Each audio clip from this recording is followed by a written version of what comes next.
128. Classic cover. This kind of, now that I look at it again, I think this kind of came on kind of quick, but basically another classic cover there. Classic battle between Iron Man and Dr. Doom, sent back in. Hi, I'm Glenn Simpson, and I've collected comics for over 40 years, and I'm showing off my collection one box at a time. Today we're looking at box number 87.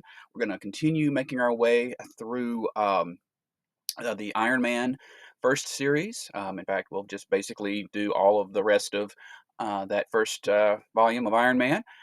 So we're going to be having a good time with that. I hope that you will like and comment and subscribe. Those are all good things that help the channel. But let's get our repulsors on, and let's get into Iron Man in box 87.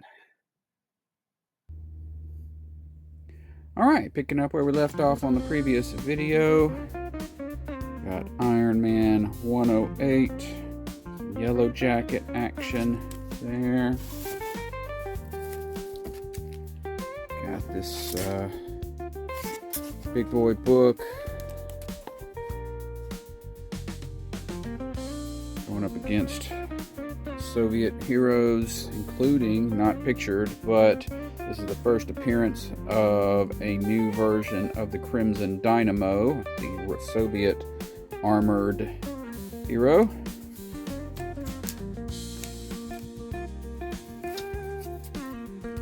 110. Heading out into the space with Jack of Hearts. There. 113, back on Earth, fighting the old unicorn, his power blaster out of his head thing. My dog is looking at me like, who are you talking to? 114, dealing with this thing, this android called Arsenal. And interestingly, if you go back to the couple of boxes ago with the Hulk, the one where the Hulk and the She-Hulk team up for the first time, they're also fighting Arsenal. But I believe this is the first appearance of that Arsenal robot. 114, 117 versus Spymaster, I believe. There.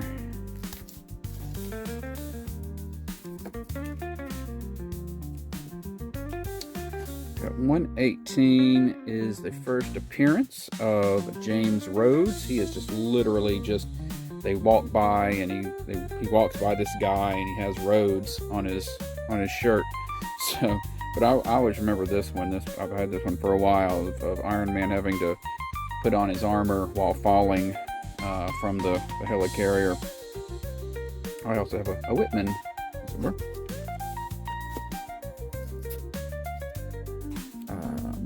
119. Always loved this cover right here. Just a really cool look.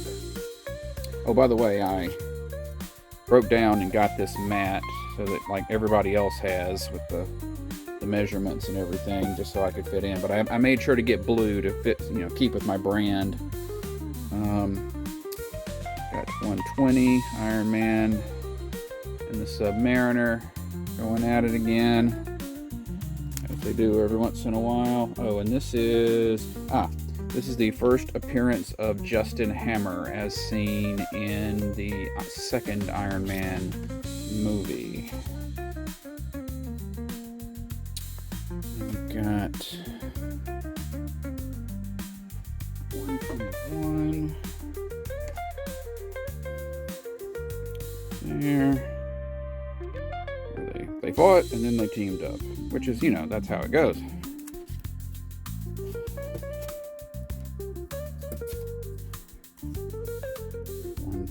Two there.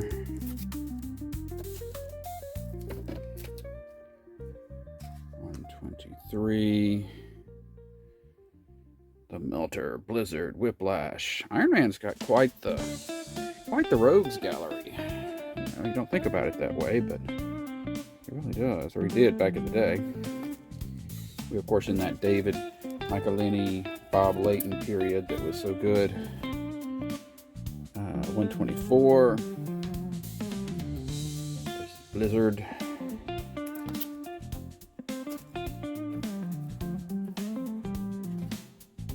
125.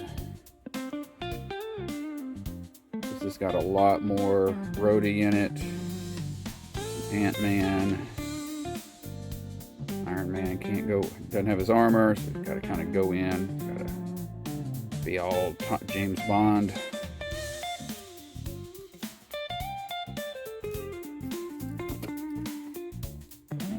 126. Classic kind of style of cover. The dressing cover, as it were. Getting dressed.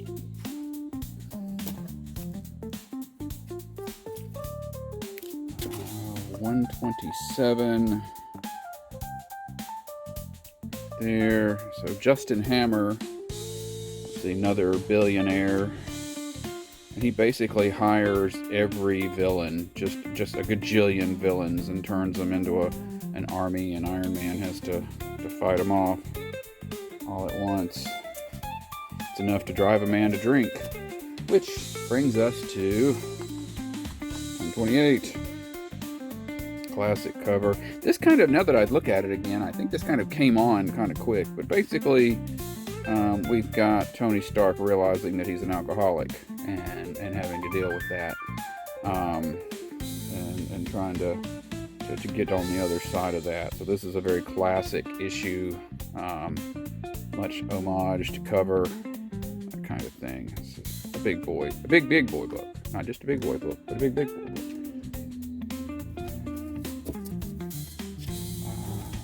129, fighting the Dreadnought.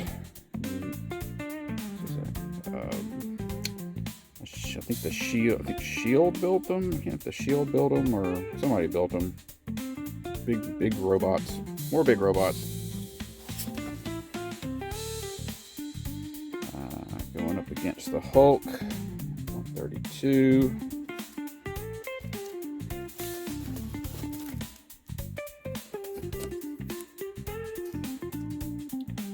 133. So Ant-Man. So Tony, he beats the Hulk, but his armor shuts down and locks up, and Ant-Man's got to shrink down and get inside his armor to open it up so he can get freed. 133. 135. Titanium Man. As referenced in the song by the Beatles. There you go, 135.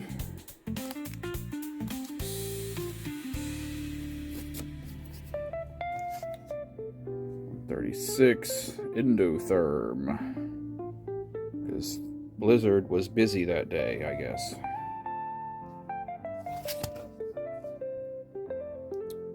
129.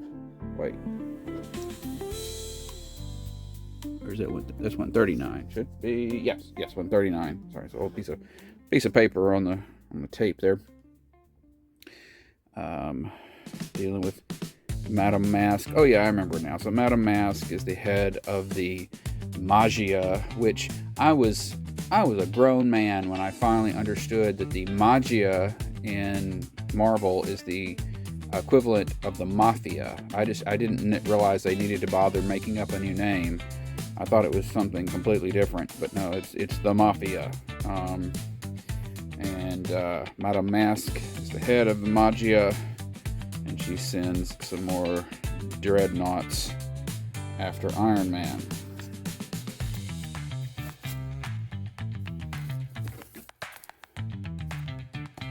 $140.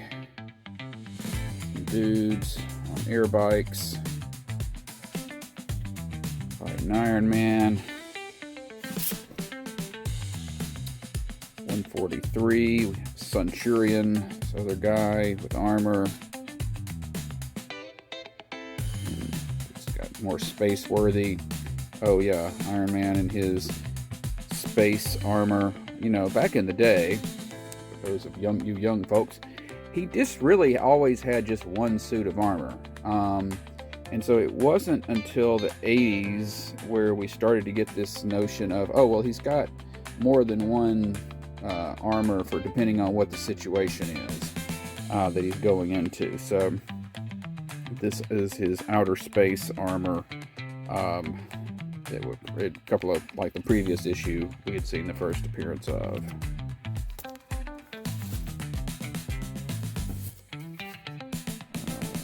144. Got two stories. We got finishing up the outer space story while also kind of retelling his origin. And you know, they moved it up to Vietnam. I think it had been more like Korea before that. And the other thing they did was, so he escapes imprisonment with the original clunky armor, and James Rhodes is the first person he runs across who helps him kind of get the rest of the way. So we're retrofitting Rhodey into Tony's background, even though we haven't seen him in 20 years.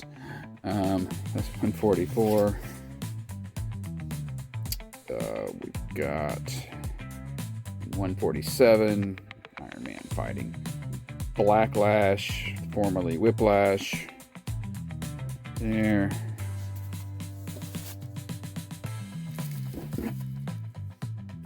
148. There.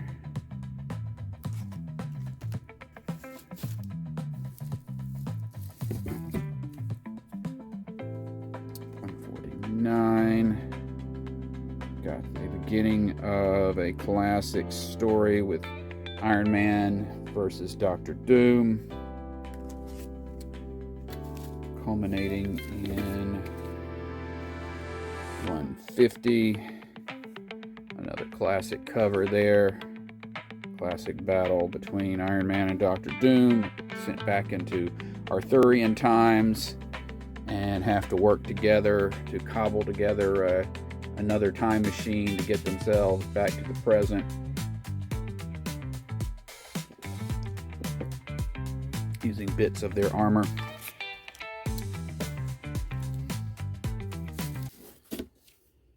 Uh, 151. Or some more Ant-Man. This is, of course, Stephen Lang, or Scott Lang.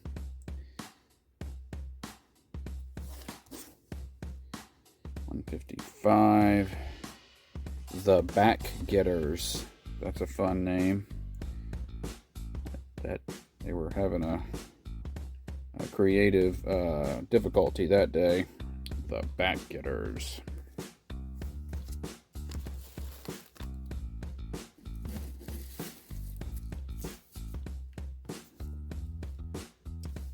$156. The Mauler, another alternate armored foe for Iron Man to fight. There. 160. Yeah, 160. Going up against the Serpent Squad. So originally, this was the Serpent Squad. It was only like 3 or 4 people. And then later on, over in Iron Man, they would recruit more and more serpent-themed villains, and that would be when it would become the Serpent Society. But they were just a squad right now. Jim Starlin on art on that. And we've got 161. Iron Man teaming up with Moon Knight. Moon Knight kind of gradually becoming more popular. 164. There, we started losing the. I think we're fully out of Bob Layton at this point.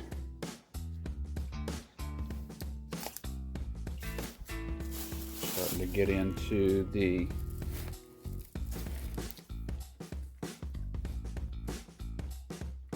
Luke McDonald period. 165 there. 168. Yeah. Dealing with Machine Man. Tony is drinking, still drinking heavily. That's creating some problems.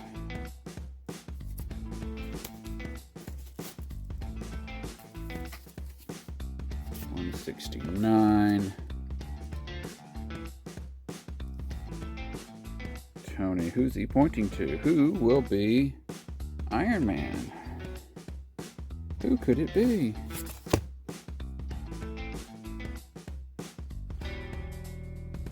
$170. Well, by now we know it is Rhodey who has put on the armor, and Tony Stark finds himself in a situation where Captain America's got to save him.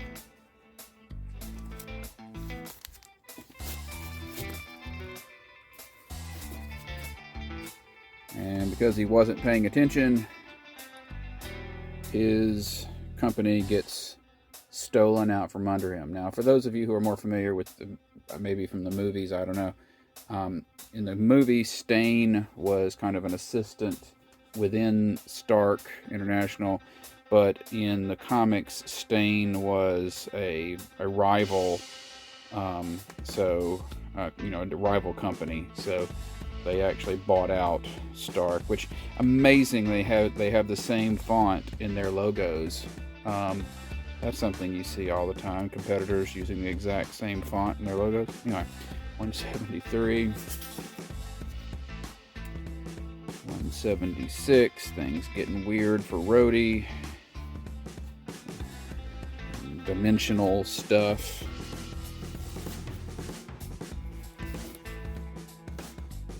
177, fighting the Flying Tiger.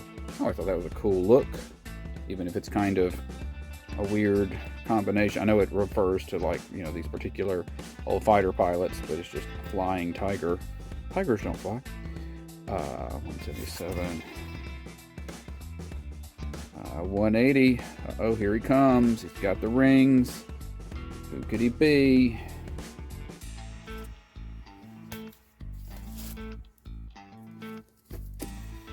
And 181. Fighting the Mandarin.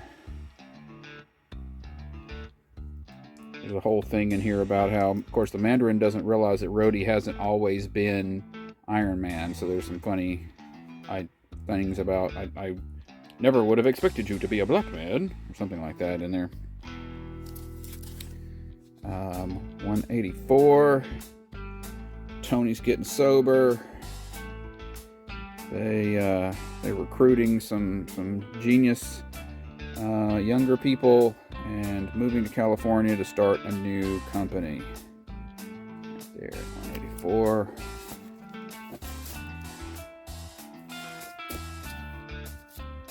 185.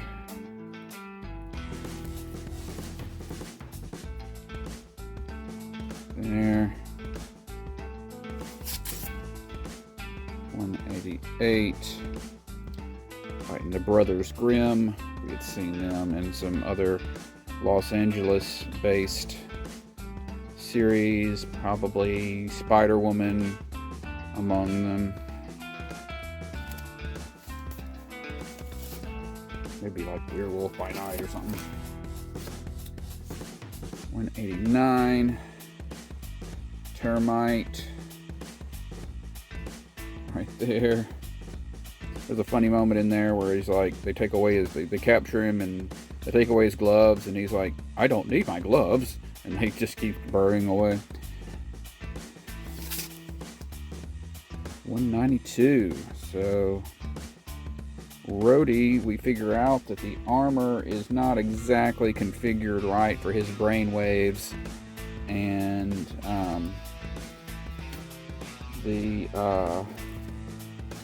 it's starting to give him some headaches and some erratic behavior. 92.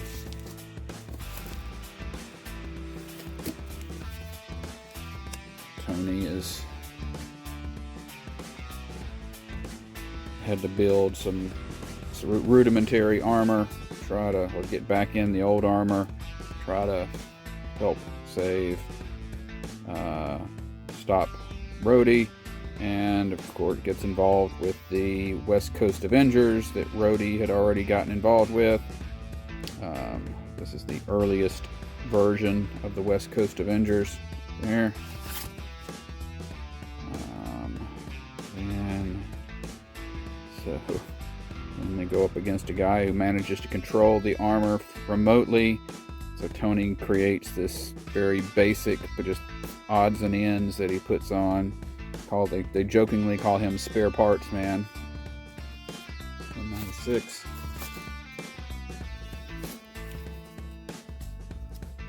197, just a beauty cover. There, Secret Wars 2. We kind of missed Secret Wars here. Secret Wars kind of came and went on us. It was in there somewhere. But he didn't really... the main thing that for Rhodey... So Rhodey is the one that went to the Secret Wars. And there's a scene in there where he's like, you know... They're all thinking he's Tony Stark because they know that Tony Stark's supposed to be Iron Man, and he's like taking off his glove and he's like holding his hand up and he's like, does this look like Tony Stark? And then his gauntlets, his repulsors get screwed up, and so he goes looking for somebody other than Tony to fix them, and that's when he meets those other two scientists that they all wind up moving to California to start a new business. So anyway, 197 through 200, the launch of the shoulder pads armor. I know they have a fancy name for it from the movie, but I don't remember what it is. Tony Stark is back in armor. Pretty cool to have it not be yellow, be gold. He was and then we've got kind of the Stane. Since Stane has had Stark International, he's gotten an armor built, kind of like in the movie. So a little bit of stuff, kind of like the movies, the first movie there in 200.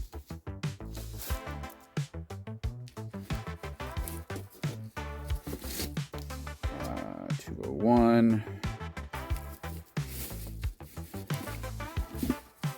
There. 204. Having to choose between Madame Mask, who he loves, and Bethany Cabe, his red-haired security chief, who he also loves. He loves everybody. He's Tony Stark. And they love him. 205. There. Modok. 208. Get some missiles.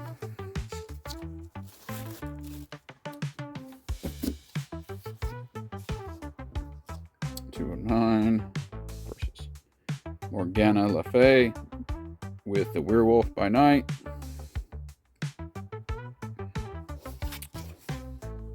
212, we've got the kind of the frame cover.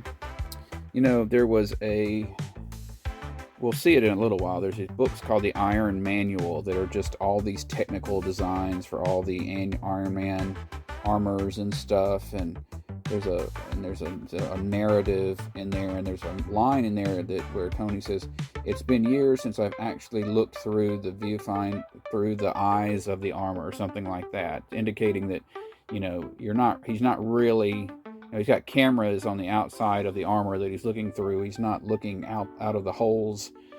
But at the same time, you know, we've always had a little bit of a, you know, some expression there. So I don't know if he means that he has a display here that's showing what his eyes are looking like inside the armor.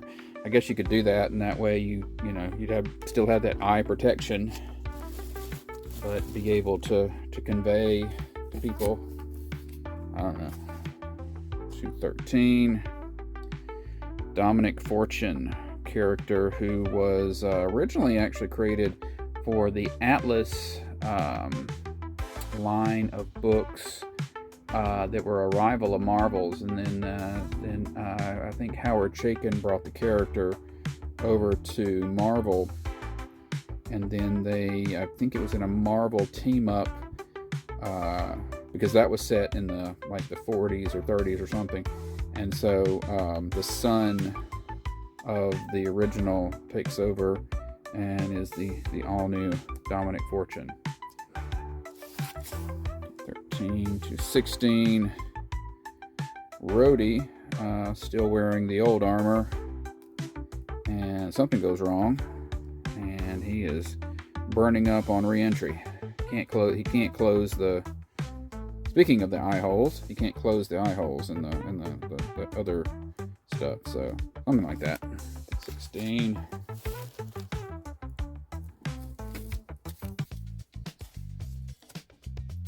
To 17. So Stark Enterprises, not Stark Industries or Stark whatever. Stark Enterprises is the West Coast, the second company. 217 there. 220. We got Spymaster and the Ghost, as seen in the Thunderbolts movie, except gender changed. There, very burly Tony Stark with suspenders. Those were fashionable at the time.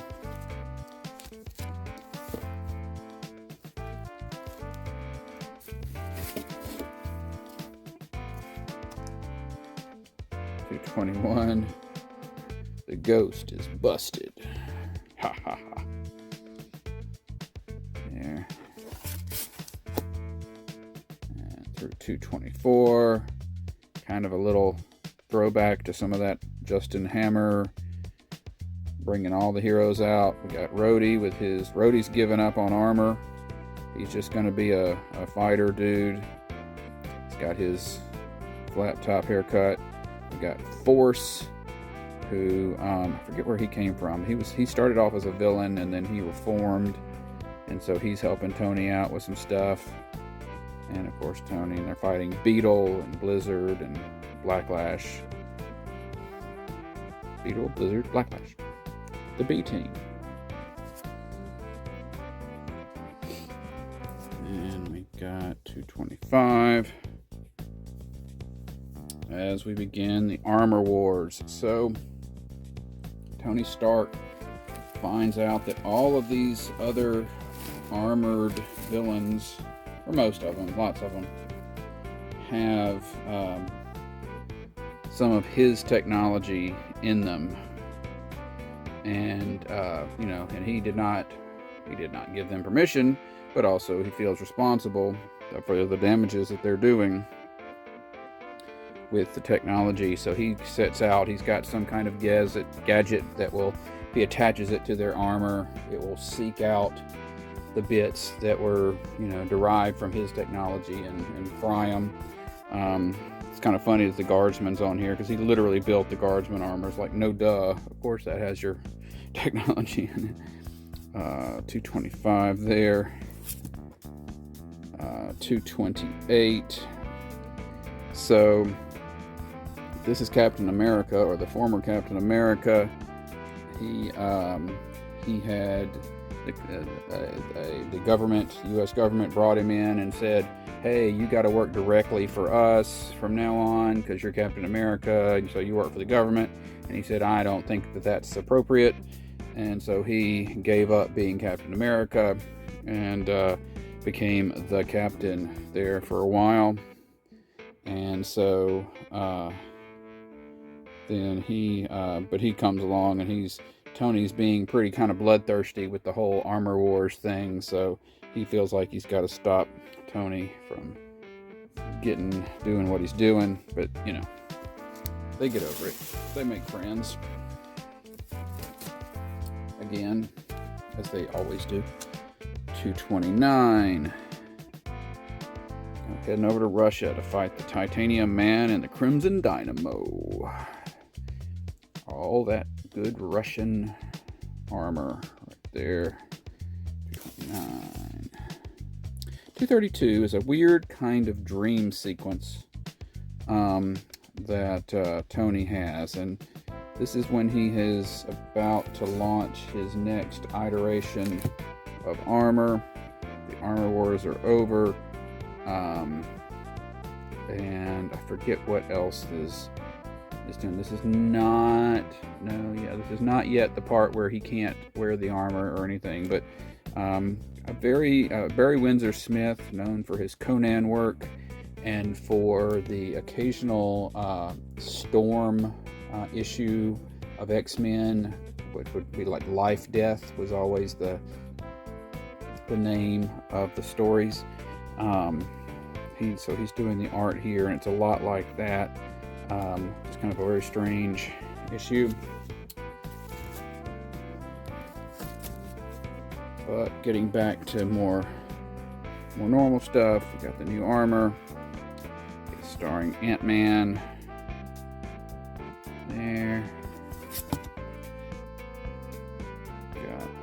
We're fighting the Gray Gargoyle, who turns people to stone with his touch. There.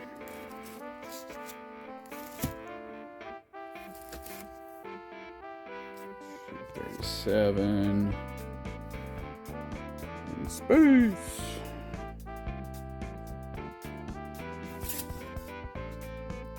And this is, of course, the second. This last few batch has been the second coming of Bob Layton on the series. He's came back and did more. And we got Iron Man teaming up with the B team, Boomerang, Blacklash, Blizzard, with Rhodey to battle the Ghost.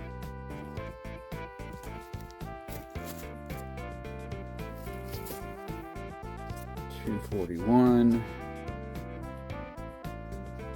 Back in battle with the Mandarin once again.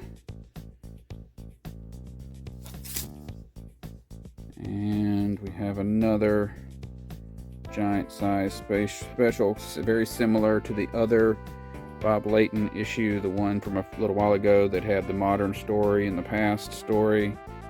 Something very similar to that going on here with the not the Thinker. No, not the Thinker. What's this guy's name? I'm drawing a blank. Leave a comment if you remember that guy's name. It's the Somethinger. 245. More Dreadnought fighting action. As I've said in a previous video, you don't really realize how often they fight the same guys until you go through them like this. 245. 248. Yeah, so Tony Stark with his interesting haircut. He's in a wheelchair, but he can project his thoughts and control the armor, so he can still do stuff as Iron Man. It's probably what's been happening this whole time, and I just forgot. 249. Dr. Doom. There. 252, Acts of Vengeance. Basically, the villains just figure out that maybe it will be a good idea for all of them to fight heroes that they don't normally fight. So, Power Man's old foe, Chemistro, going up against Iron Man.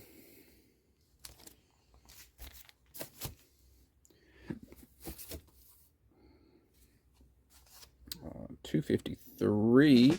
Got a John Byrne cover, kind of out of nowhere here.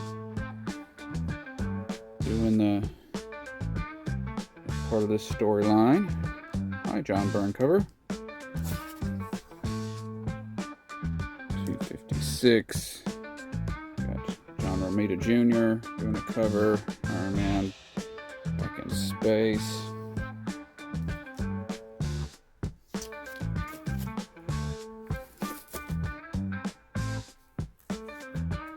So, okay. Let's do this. So, we've got 257. Another, just kind of one-shot issue there. Well, Tom Morgan doing the art, that kind of thing. And then, by the time you get to 264, we are deep into the Armor Wars 2, which was a second round of storyline involving Iron Man fighting other iron-based characters. Along the way, years later, we got 258.1 through 258.4, which was sort of an in-between storyline. So numerically speaking, I went ahead and stuck them right here. So this is issue 258.1 of that little mini-series through 258.4. We've got Rhodey in the War Machine armor, which I don't remember. You know, that shouldn't exist yet, but that might be part of the deal. So that's kind of stuck in the middle there.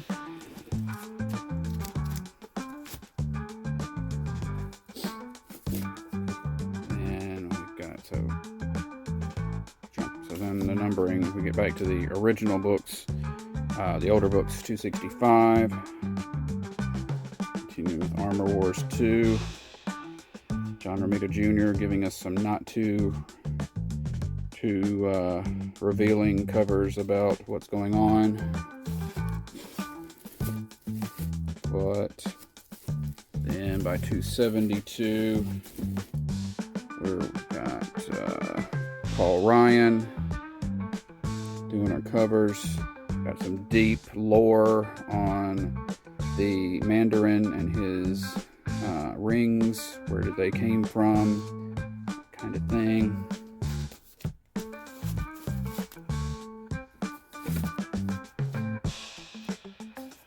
'73. More of the Dragon Seed saga. The origin of the Mandarin's rings. 277. Iron Man still doing his thing.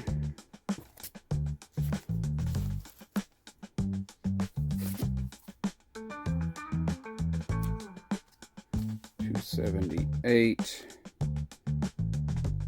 Part 6 of Operation Galactic Storm. So Avengers up in space, dealing with some, Shi'ar, Kree stuff. I remember this being a pretty tight crossover. Like, you really ought to read every part, and every part contributes to the story. It's all pretty solid. Oops.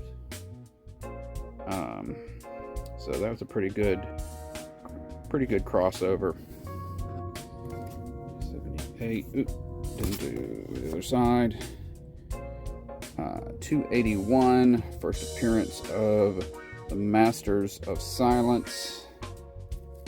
And I believe, yeah, this is also the first cameo appearance of Tony Stark in the War Machine armor. So Tony Stark wears the War Machine armor first, before Rhodey decides to wear it.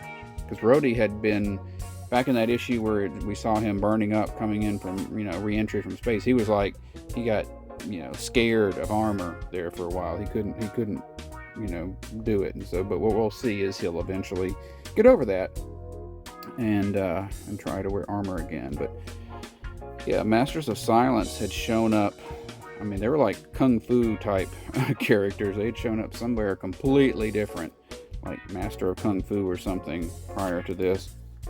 281. The dog is moaning at me. And we get to 282. First full Tony Stark in the War Machine armor.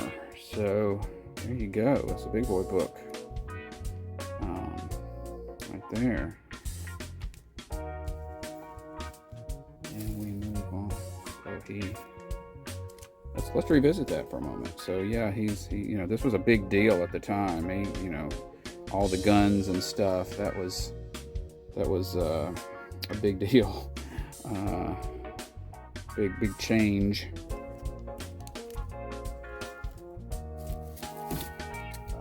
283. So he teams up with the Masters of Silence. There. And 286. Going up against the Avengers West Coast. Kind of a bad boy in the War Machine armor.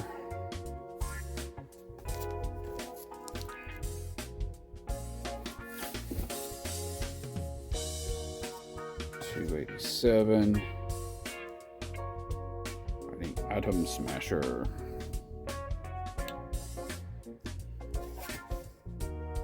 And 290. So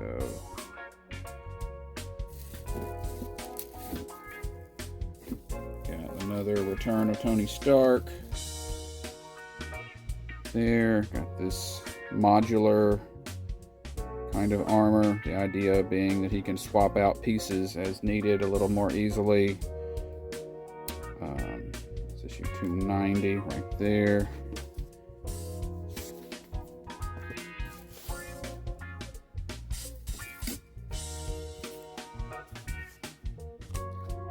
And 291. So we've got Tony in the regular armor, or his new armor. We got Rhodey in the War Machine armor. So this is a very reminiscent of, what is it, Iron Man 2, when Rhodey starts wearing the armor.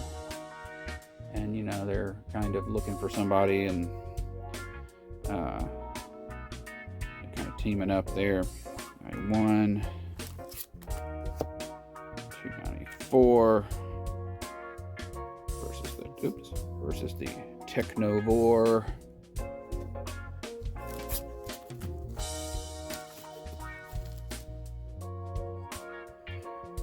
Alright, got some more Technovore going down right there.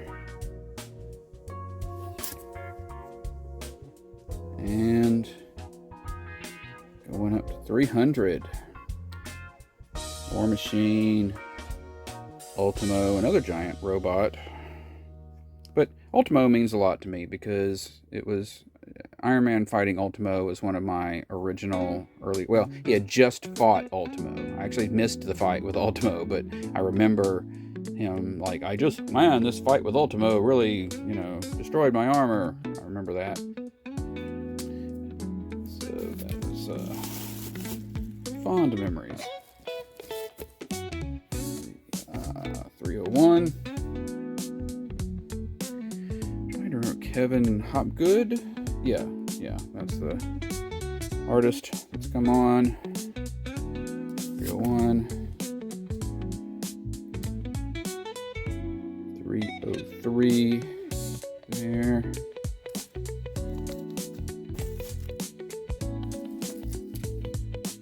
Okay, 304. So over in Thor, like original regular Thor dies or something, and his powers are given to this other guy, and so he becomes a hero called Thunderstrike. And so we have Iron Man teaming up with him, or meeting him, fighting him. This is also the first appearance of apparently the Hulkbuster armor. So similar to what we saw in what was it, Avengers 2, big Hulk fighting armor. First appeared here, which makes sense. Now we don't see it on the cover, but dealing with the Hulk here in 305, 308. Continuing adventures. Tom Morgan. You can always bring Tom Morgan in when they need a good cover. 309. Some more Tom Morgan art there. 312. Hands of the Mandarin had been going on for 3 issues or so. Or I think this was actually jumping back and forth between this and maybe Force Works, the teen book that Iron Man was also on at the time. And but it was another Mandarin focused storyline. 313. Tony Stark feeling the effects of his alcoholism, trying to avoid falling back. 316. Got the return of the Titanium Man, Crimson Dynamo, with Black Widow helping out. So there you go. Black Widow in her sort of 80s and 90s outfit.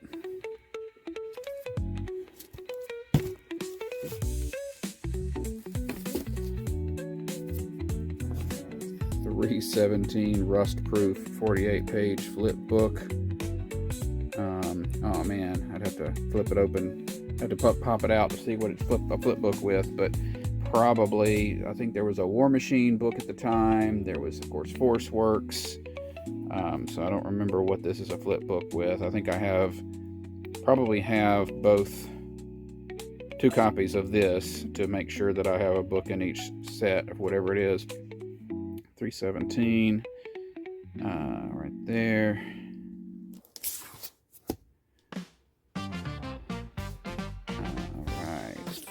Now we're getting into the end of the series. 374,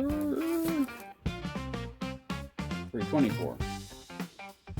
Okay, so we find out that Kang had gone back in time and sort of brainwashed Tony Stark.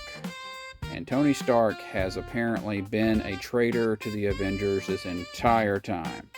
Although it's funny because he never did anything, to sabotage them. But here at this moment, Kang calls in Tony's, time, and so Tony turns on the rest of the Avengers and Force Works, all the heroes, and does that. So this was a very forgettable time.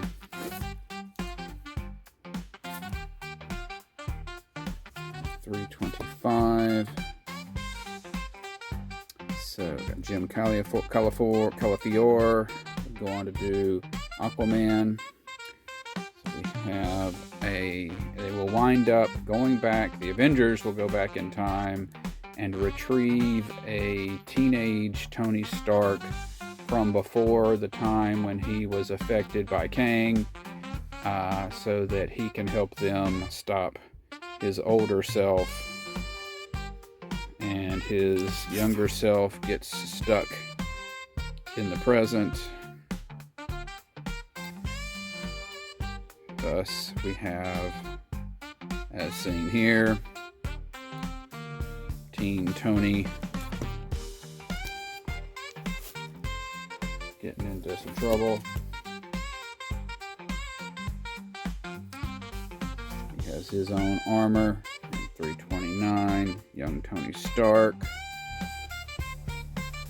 Right there. And that all culminates in 332, so Onslaught, a big bad X-Men villain called Onslaught, which is the sort of a creation of the psychic energy of Magneto and Professor Xavier combined, is got to be destroyed, and to destroy him, Fantastic Four and the Avengers and some other people are killed and along the way, stopping him. And of course, in the real world, this was Marvel seeing sales dropping and decided to let Jim Lee and Rob Liefeld and some of those guys take over the books in new books, and they did it in a version that was no previous continuity, and that would be called Heroes Reborn, and that would last for a while, which we'll see that in a sec. Well, we'll see it next video actually, for Iron Man, and but then they would come back, which we'll also see next video. But 332, final issue, Iron Man, Volume 1. There you go. End of an era. Now, this series has some annuals. Annual 3. I have Annual 3. Fighting the Molecule Man with the man thing right there.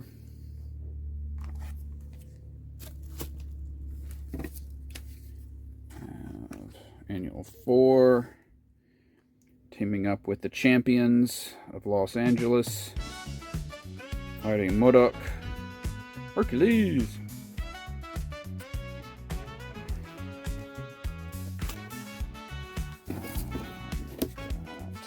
Annual 5, teaming up. I think this is Rhodey. Point where Rhodey is taken over.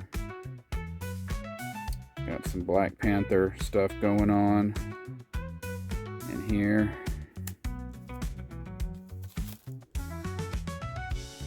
Annual 6, teaming up with the Eternals to help them out.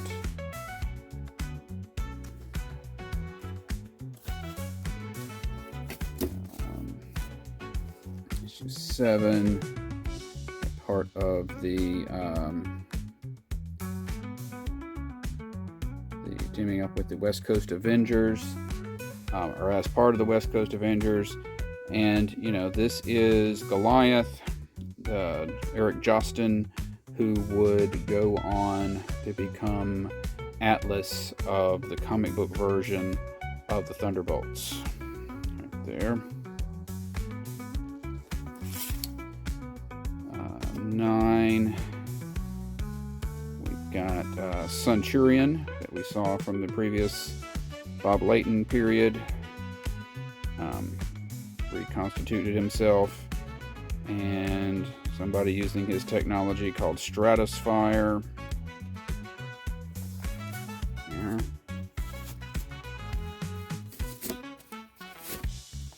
Got Atlantis Attacks in Iron Man Annual 10. This was Atlantis Attacks was like the first of these several storylines that took place in the lots in all of the annuals for a given year, all or most of the annuals for a given year, and the stories um, went through those. And there's a backup story with the history of Atlantis that has that part's numbered, and that's kind of how you know what order the overall thing should be read in. But this is part of that.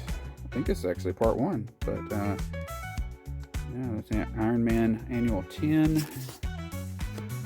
So Subterranean Wars is another one. There's a couple of different Marvel characters, villain characters who rule the underworld, the subterranean world, and so they fight. They basically Marvel digging up all of their old characters who said they lived under the ground, and trying to kind of merge that universe together.